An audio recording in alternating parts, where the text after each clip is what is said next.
Welcome to Math 120, Chapter 2.3, Using Venn Diagrams to Study Set Operations. This video is not intended to be a substitute for reading the book, but serves as a supplement to the book. So once again, you should have read over Section 2.3.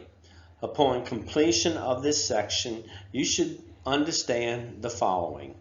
Illustrating set statements involving two sets with a Venn diagram. Illustrate set statements involving three sets with a Venn diagram. Using a Venn diagram to decide if two sets are equal, and using the formula to find the cardinality of a union of two sets. At times you should pause the video and try to answer the problem. Then restart the video. From Section 2.2, you should be familiar with the idea of a Venn diagram. They break up the universal set and any given sets into multiple disjoint regions. Every element belongs to exactly one particular region. Again, I'll repeat the example I used in Section 2.2. We have a survey that asks, which of the following sports do you watch? Basketball, football, or soccer? As you can see, the Venn diagram, the rectangular area represents a universal set, and for each one of our sets, basketball, football, soccer, we have a circle that represents that set. Any member of the set will be contained somewhere in that circle. But if you notice that by creating the circles and the square box, we have basically created 8 different disjoint regions. An element of the universal set belongs to one and only one of these particular regions. For example, in this region we're pointing to it here, who belongs to this particular region? Stop the video, try to answer the problem. Well, if you notice, if you are standing right here, you are in the basketball and football circles. You are not in the soccer circle, so you watch basketball and football, but you do not watch soccer. Try to answer this one.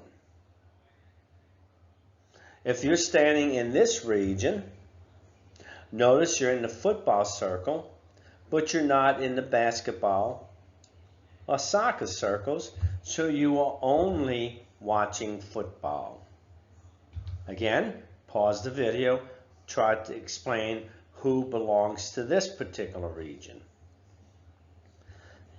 If you're standing here smack in the middle, you know that you are in all three circles, so you are watching all three.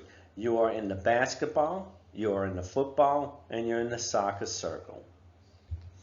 One more. If you're in this region, you are not in any of the three circles. That's an indication that you said you watched none of the three sports. So you're outside all of the circles. You watch none of them. Below is a Venn diagram that summarizes a survey that asks students, which of the following courses are you taking? Algebra, biology, or chemistry? Use the following Venn diagram to answer the questions. So we have a Venn diagram here. We have a circle associated with algebra, a circle associated with biology, a circle associated with chemistry. And depending on which courses you are taking, will determine where you are located in this general Venn diagram. Note in this example, the numbers represent how many elements, right? How many elements there are. Remember in 2.2, we really focused on elements and where they belonged.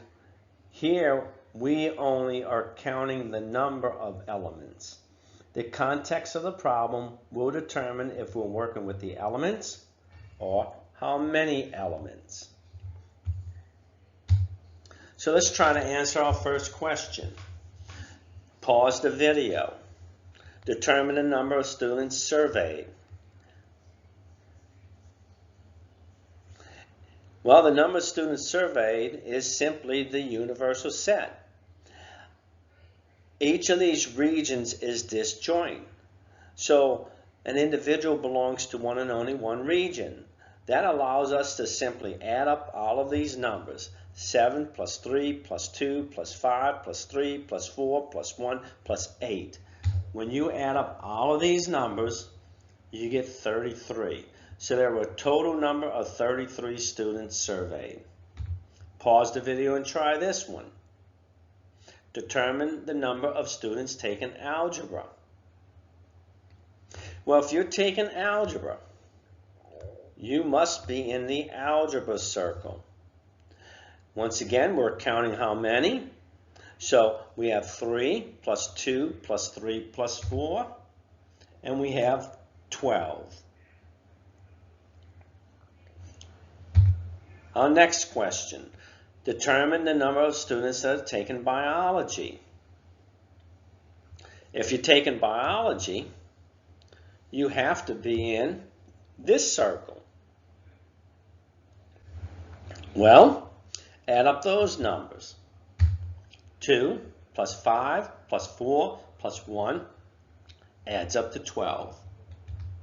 One more. Pause the video and determine the number of students that are not taking algebra. So if you're not taking algebra, let's erase this, okay? If you're not taking algebra, you have to be outside of the algebra circle, right? Well, add up those numbers. These people are outside, these people are, these people are, and these people are. So 7 plus 5 plus 1 plus 8 adds up to 21. Now in this particular problem, let me just make you aware that this is one that's kind of difficult to explain because you're going to have to think about what this statement here is saying. Because I'm not even telling you anything about what the elements are.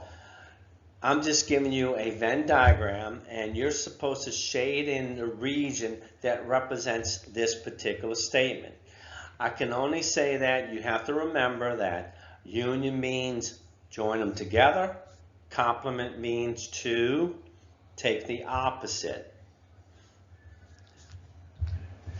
So, in the above statement, it's saying that you are in B or you are not in C. So basically, I know I'm going to be combining these two things together. So I'm going to grab everything in B because it's an or statement. So it's going to be everything in B. But then I can't be in C. That's the other option, that's an or. So you're not in C. Well, those not in C is everything on the outside over here. So anything that I have colored in basically represents elements that are in B or not in C. So again, the word or means I'm just going to throw them together. So I'll work with this one, throw it in there, and I'll work with that one, throw it in there. Since it's an or, anything shaded works. And there you go. Notice, shaded. Well, my shading is not as pretty, but I hope you got the point. Because, note, the problems like these can be difficult to interpret. So don't get frustrated. Try to work with the meaning of union, combining in a section, what's in common, complement, not, or the opposite. For this one here, I need to know or shade in what does B and the complement C have in common, because that's the intersection. What do they have in common? So look at this. If I shade in B the best I can, all right? That would be all of this, right? And if I shade in C, I'm sorry, not in C, this would be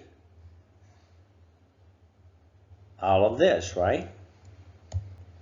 Now, since it's and, they have to overlap because they have to be in common. So do you see this little sliver here? Right there? That is the only place where I see blue and red. So that should be my answer.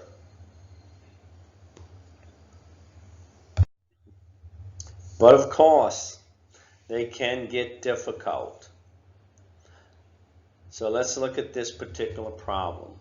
The above statement says you are not in C and you are in A, or you're in B. The reason I'm doing this piece first because that's a little bit more complicated and I'm just going to be joining them together. So I'm going to find out what is not in C and it is in A. So I have to be in A, right?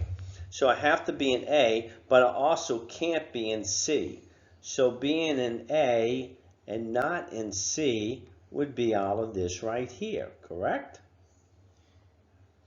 Now, the other option is being in B, and whatever is in B is in here because it's the union. So B is going to be everything in the circle B. And now, again, it doesn't matter. As long as the section or region is shaded, it is part of the answer. And we did match up. Again, these can be somewhat of a challenge.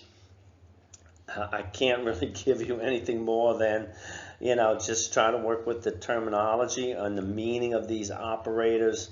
And also, again, it depends upon the complexity of the problem, obviously, but I try to take care of the more difficult parentheses first, something like that. Okay? Okay, pause the video, read this particular problem here, and then play the video. All right, so we have a Venn diagram that has some information to it based upon what you read. And we need to answer the following 3 questions. Select all of the train lines that do not have a stop in Trento. So they do not stop in Trento. Okay, so here's Trento. Well, the red line stops in Trento. The purple line stops in Trento, but notice Trento is outside of the green line. So the green line is the only line that does not stop in Trento. How many stations are only along the purple line? Only along the purple line. Well, here's the purple line right here, correct? Well, we want only the purple line. So there are 3 of them. Yep, jumped ahead here. There are 3 of them. So there it is. I put it there for you. All right, 3. Okay. Well, you got one freebie here. Which stations are along neither the red line nor the green line? So what stations are not serviced by any of these lines? Well, it's going to be the ones on the outside. Cadiz, Ponce, Bern, and Haifa. We want to construct a Venn diagram that illustrates the sets below. So we have the universal set, the set X, the set Y, the set Z. You should pause the video, try working the problem. So, try to kind of work from inside out. That's kind of my suggestion. All right? There's really no, again, formal or particular way you have to do this. Sometimes some instructors say just get going. But I'm going to suggest working inside out. So, I'm going to look at this section first, right in here. If you're here, you're in all 3 sets, correct? So, what elements are in all 3? the element 8. All right? Now working inside out, I believe this is the next one I'm going to look at. If you're here, you're only in X and Z. You're only in X and Z. So 1 is in X and Z, but it's not in Y. 8 is in X and Z, but it is in Y. Remember, if you're here, you're not in Y. So 1's the only element. Working with this one up here, you're only in X and Y. So if you look over here, the elements which are only in X and Y, well, 3 is in both of them, but not in Z. 8 is in both of them, but it's in Z, so it should be only 3. We're not counting, we're actually listing elements. Remember the context of the problem, all right? Now we'll move down to this one right here. In this one, you are only in Y and Z, so Y and Z have what in common? They have the 7 in common, which is not in X. They have an 8 in common, but that's in X. They have a 9 in common, but that's not in X, so it should be 7 and 9. Again, working outwards, I'm going to jump over to X here. I like to work in a clockwise fashion. Hopefully that's what I'm doing here. If you're standing here, you're only in X. 1's not only in X.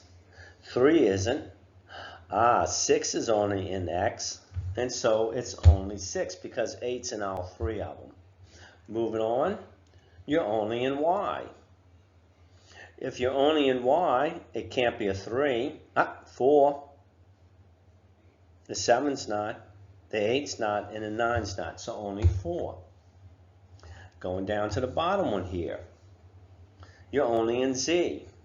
1 is not only in Z, 2 is, 7's not, 8's not, 9's not, so only 2. Now, are we done?